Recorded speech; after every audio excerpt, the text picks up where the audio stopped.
大家節日快樂啊！啱啱雙節啊，過完啊，你哋收穫應該滿滿啊！我呢8號呢就出發啦，唔同你哋湊熱鬧啊！大家跟住我中德堂個步伐呢成日覺得我拍嗰啲我點嗰啲，大家都係認為都係高山嘅多啊！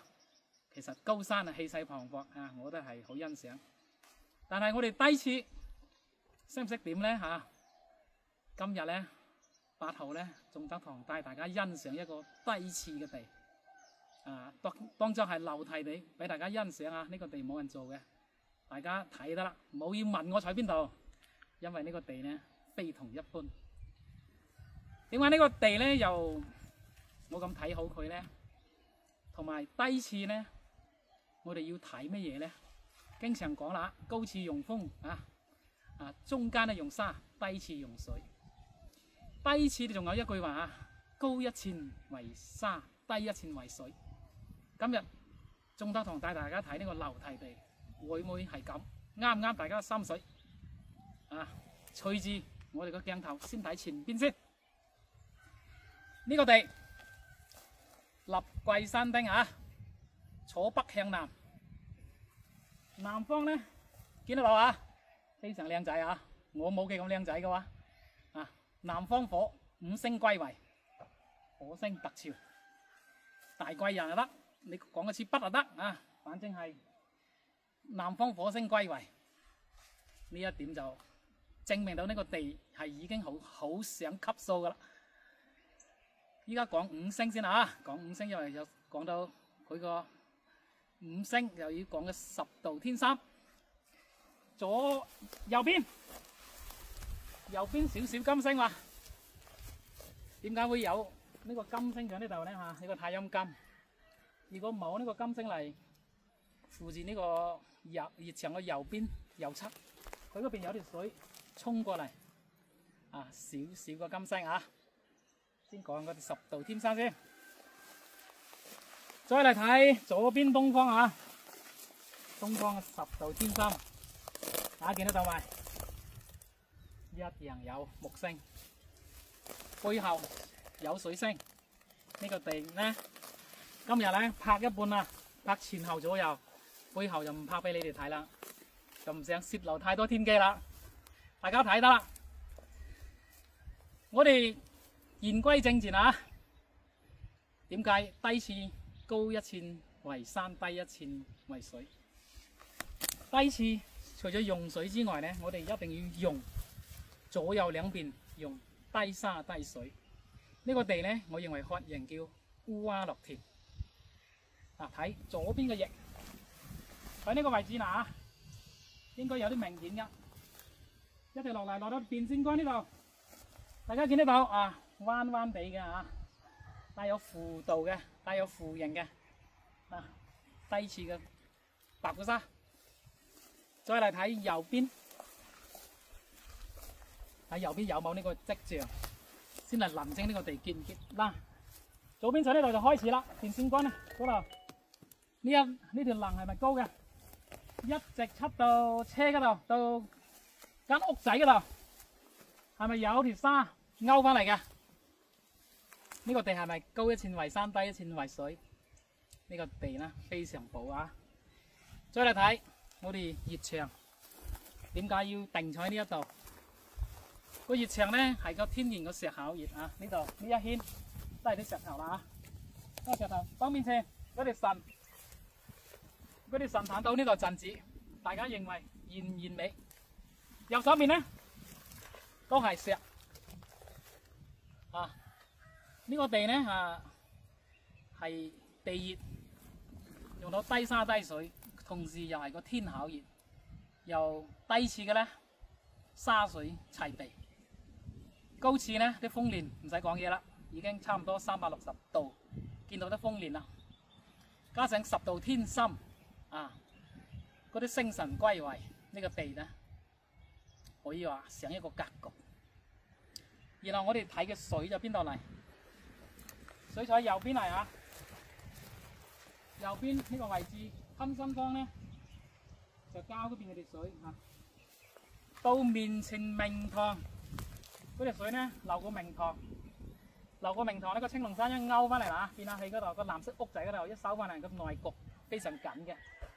然後再經過嗰個寒門鎖水嗰度啊，丙方呢度去啊，呢個位置丙方呢度去，個水口鎖得好緊嘅。呢局之中呢，呢個地呢，我認為係 No.1 嘅。雖然佢係唔喺高山，但係佢食盡一沙一水，殺氣鐵陣。所以話我認為呢個地呢係一個丁財貴壽，而且係一個發福悠久嘅地。嗰條水經過明堂呢，佢右邊個白虎山啦，有條橫欄過嚟，就收個中明堂。前邊啊，北風、馬風啊、廣沙啊、馬風，啲風蓮呢非常靚，非常靚。呢個地，大家認為係咪國慶一出嚟呢？你哋收穫滿滿，我8號出嚟我一樣係收穫滿滿嚇。而且呢個地呢嚇，只可睇啊，不可摸啊，摸都可以摸下，但係不可做，冇辦法。大家網上欣賞下啊，見證下我哋中德堂嗰啲技術得唔得啊？大家點評？唔一定要睇高山地先有氣勢磅礴，低次呢龍真熱的情況下呢，依然係有氣勢磅礴出嚟。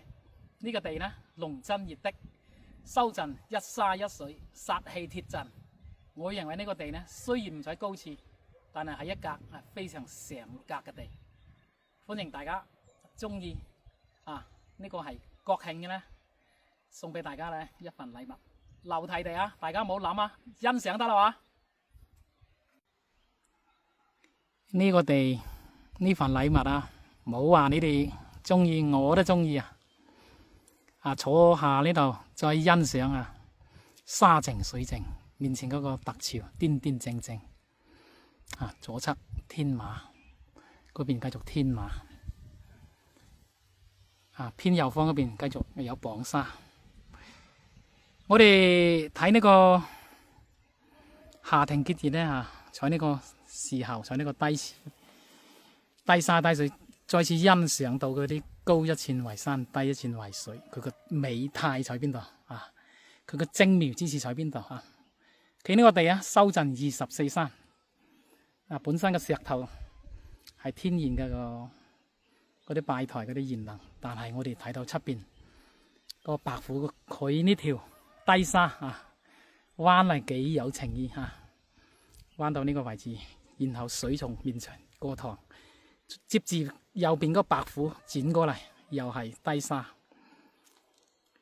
嗱，水經過面前啦啊，經過睇潮風面前啦，在丙方啊呢個位置出去，嗱，絲杖緊緊鎖住嚇個水口，所以話呢個地呢，一樣係可以出大貴嘅。再嚟睇右手邊啊，右手邊嗰啲啲風蓮又係有磅沙啊，有馬蜂啊。嗱，左邊嗰條依家啲嗰啲伙計行過嚟嗰條低沙係非常明顯嘅嚇，俾大家感受下啊。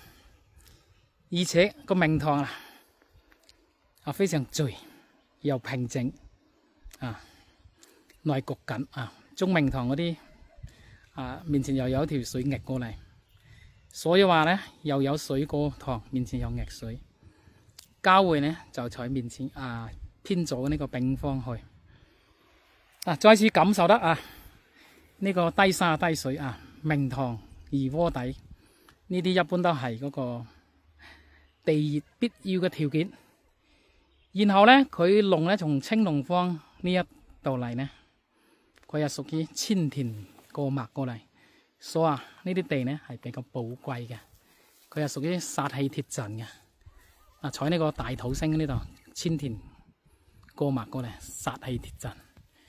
所以話我認為呢個地呢真係超一流嘅睇見啲口水真係流咗成地冇辦法，只可以讚嘆只可以欣賞。多謝大家祝大家節日快樂。